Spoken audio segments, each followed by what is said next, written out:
It starts with a second down play. Ole Miss calls its second timeout.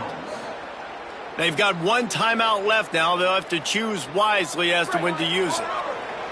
Quarterback empties his backfield.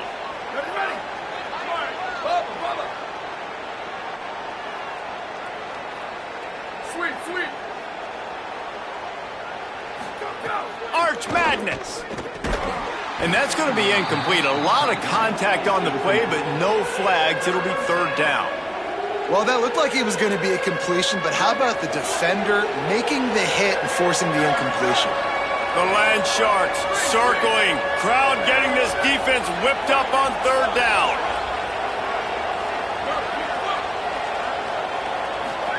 Manning trying to quiet this crowd. Pressure coming. Got out of trouble and throws.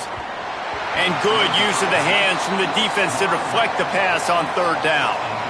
Normally, I would say, 4th and short on your own side of the field, you punt. Look at this, guys. The offense appears to be going for it from their own side of the field.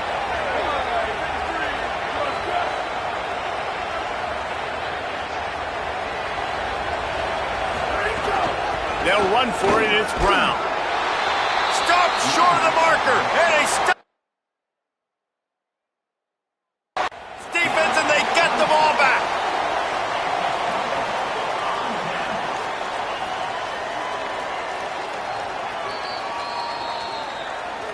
The coach still thinks he was right. The officials say he was not. The challenge is denied, and the timeout is gone.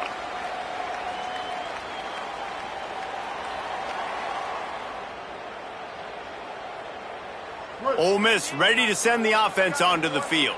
And after that stop by the defense, a productive drive here. Here's a little room there. Defense comes up with a stop, but not before he moves the chains and takes it inside the 10 to the 8. And this offense not only has a chance to extend the lead on 1st and goal, but they can also drain the clock. He's brought down at the 6, but the defense feeling the heat to make a stop here. And that's really nice offensively because you're in the red zone. You do have an opportunity to add to your lead here, but you're staying in bounds. I think the clock right now is the most important thing. How can we keep this thing ticking away? By going down in bounds, you're doing exactly that.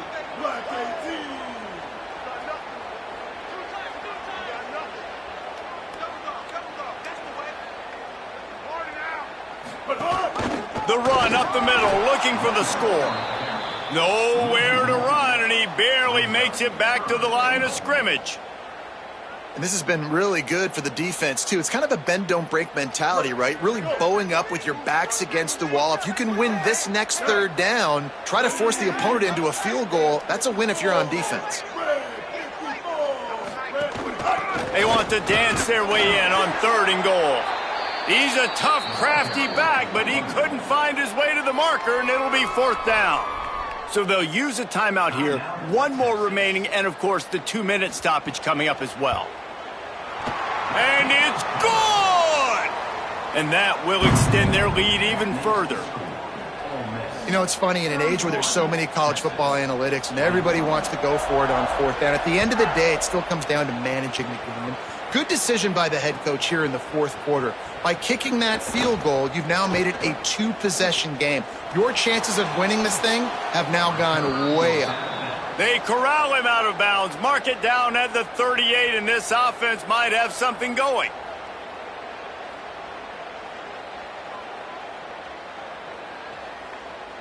Here comes the Texas offense. They were really aggressive going for it in their own end last time and put them in a tough spot, David. Yeah, aggressive, reckless. They got to find the balance with this offense to really be productive. And last possession they went for it, they rolled the dice, Palmer, and it didn't work out for them. Yeah, if you're better on 3rd down moving forward, though, you can keep yourself out of those situations. They're dealing with a 2nd and long.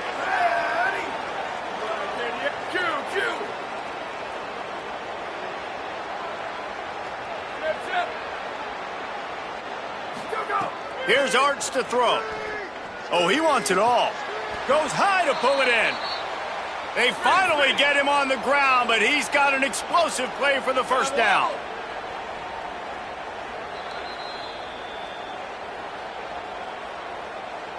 Here's this offense with a fresh set of downs.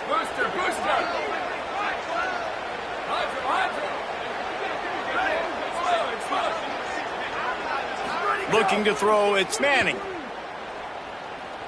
Gliding to the right, still trying to make a play.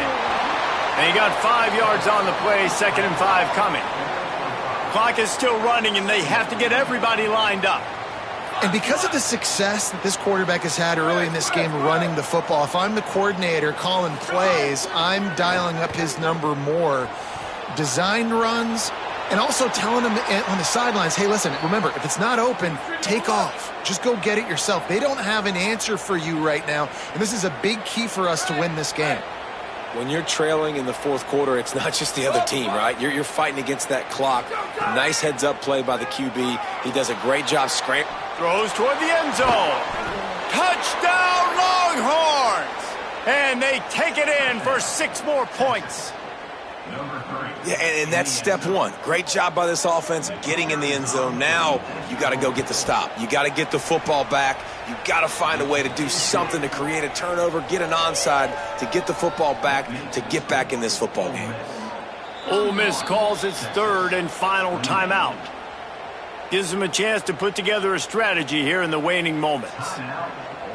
Minute and a half to go, and to have a chance, they have to recover this onside kick.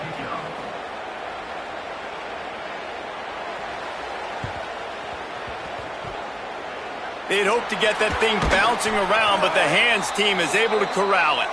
He's brought down, but there's a flag on the field. Let's see what the call is. These onside kicks are nearly impossible anyway, but you have to at least give them a chance by getting the ball 10 yards. They'll take the penalty and take over with the lead.